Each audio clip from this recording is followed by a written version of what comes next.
Hi guys, thank you for joining me on another one of my videos. Mr. 904 Director coming to you here. And I am today going to show you how to remove a background in Photoshop and replace it with your preferred background with the subject removed. With that said, let's get on into it. I'm Mike Heath, also known here and on social media as Mr. 904 Direct. I'm a 34-year-old video professional that is happily married and loves traveling. For years, I've been on Jacksonville Jaguars game days as part of the video crew, have run an award-winning wedding videography company, and I'm also an award-winning film director, producer, and actor living in Jacksonville, Florida. Now, I've decided to use these skills to share my experiences learning new skills and working on many different projects. This is my channel, and it's gonna have a little bit of everything. So make sure you subscribe and keep tuning in for this adventure. Okay, so the first thing you're gonna wanna do is open up Photoshop. You can either do one of two things. You can get a free subscription trial for 30 days and just give a go at it if you want, or you can go ahead and sign up for a subscription. You can get one app. Last time I checked, it was $9.99 a month for one app, like if you just wanted Photoshop. But if you're looking for a something that you can work with regularly, then you may want to consider signing up for the single app subscription. Now, if you sign up as a student under the Adobe Creative Cloud, you can get access to every single one of their apps for, I believe, $29.99 a month. But the regular cost for normal professionals like myself would be $49.95 a month. Anyway, with that said, let's jump right into it. So now, after you've got your app up and you have started, the first thing you're going to want to do is you can either create a new file here, or you can just drag and drop your image into your area here over the main segment. I've already got a photo loaded, so I'm just pulling that up. The first thing we're going to do here is go over and select the quick selection tool. Okay, once you've done that, up here we're just going to click select subject after we've got the quick selection tool selected. Once you've done that, it's going to outline you, and it does for the most part a pretty good job. However, you will notice that it has some imperfections, and you're going to have to tighten things down, and it'll cut off certain parts of images and stuff like that. So this works good, but it doesn't work great. So you can get started and play with that and see if that does work for you. If it does not work for you, then you can always undo it.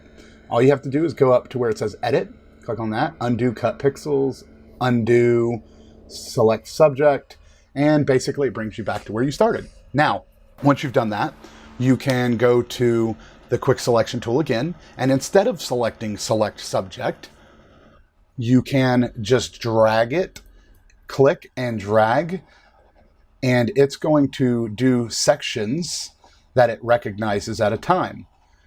This will actually get you close, and as you can see, I'm basically just outlining everything here, getting the majority of it right. And once I have this mostly done, then I am going to, now I'm going to go ahead and get this tighter. Well, look, it did it again. And now I'm just going to back, undo. You can Control Z for that. That's a quick, little easy way to reverse what you just did. And then I am going to cut out everything that I have selected. And that you can just do that with Control X. And that'll remove everything. Okay, now you see I have still some left. Well, what I'm going to do is I'm going to pull my eraser up, and it's white, just like the background. I'm going to change the size of that up here in this size, and I'm just going to go in here and wipe all of this clean. Okay, now once you've gotten most of this major stuff done, then you're going to need to reduce the size of your eraser so you can, and then you're going to need to zoom in tighter so you can get really, really close on all of those little details around the edges of your subject. Okay. So once we've gotten there, we're going to go ahead and again, we're going to pull up that eraser and start working on it at a smaller level. You see, I went from 66 down to 20 there. Okay, and I'm just going to click along the edges here and do this as cleanly as possible. And you're going to have to realize that you have to do this like little clicks at a time, because if you don't, you're going to be cutting into your image. It's better to do it little clicks at a time, because then you can really get tight and detailed on it. I'm not trying to make this one perfect. I'm just trying to get it a good example for you. This is something you can do in 10 minutes. You know, when you're first learning, yeah, it may take a little longer, but, you know, it's something you can definitely do in, 10 minutes. And you just want to scroll down after you've magnified everything, and just kind of go over everything, touch it a little bit, But the next thing you're going to want to do is, again, get even smaller with your eraser. Once you've gotten everything kind of edged out as much as you want it and to the satisfaction you're liking. Once you've done that, again, reducing the size. Now I've got it down to size 4, and I'm just going through and trying to even this out a little bit here, okay?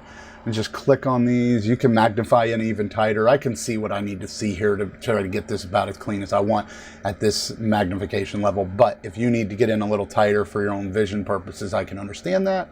But this is just, my process, okay? Now, again, it's a little bit of a tedious process, but it doesn't take a super long time once you get kind of familiar with it, okay? But once you get that done and you've got your image pretty much done, you've got a pretty good cutout now.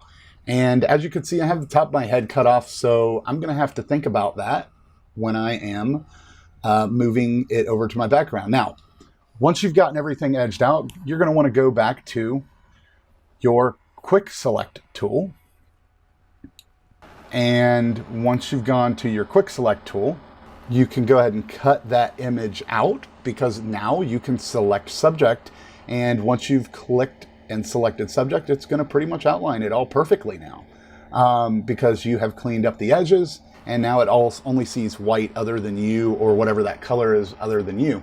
Okay, so once you've got that done, now all you have to do to bring your background in is just go into your files and pull that file or image file up to the top open space up next to where your file or image file from your main subject image is, and drop it, and it will create a second image file there, and you can click back and forth between the two.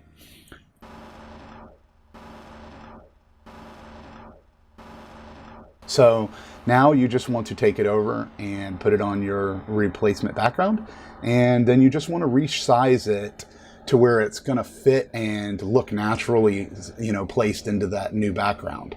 Once you've got that done, that's pretty much the nuts and bolts of it. So now all you have to do is export this. So we're going to go up here to File.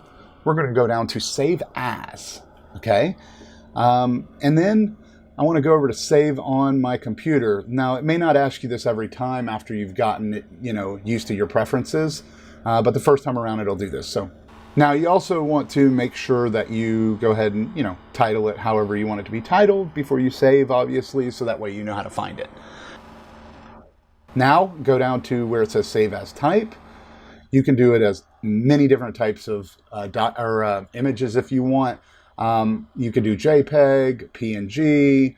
You can save the file to go back to and work on more later if you want, as a PSD for Photoshop file.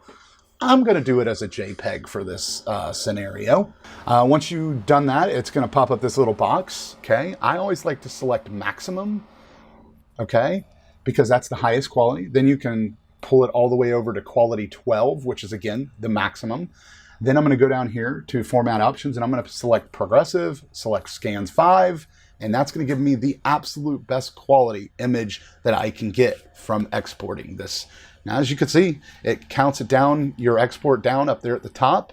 Once that's done, it's saved wherever you saved it to, and that is that. So I just want to reiterate that with this specific edit, I'm not trying to get everything exactly perfect. I'm just trying to show you kind of how the process is done.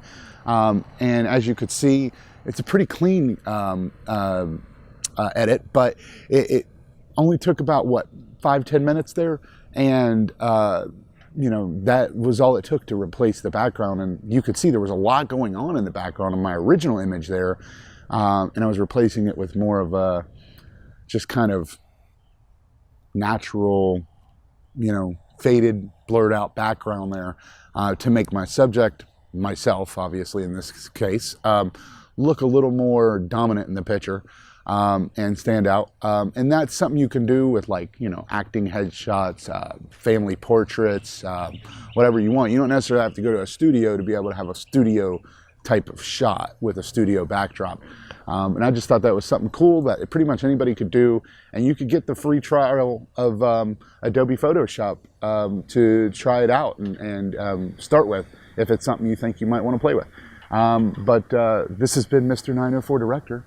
And here I go, signing off once again. Sayonara.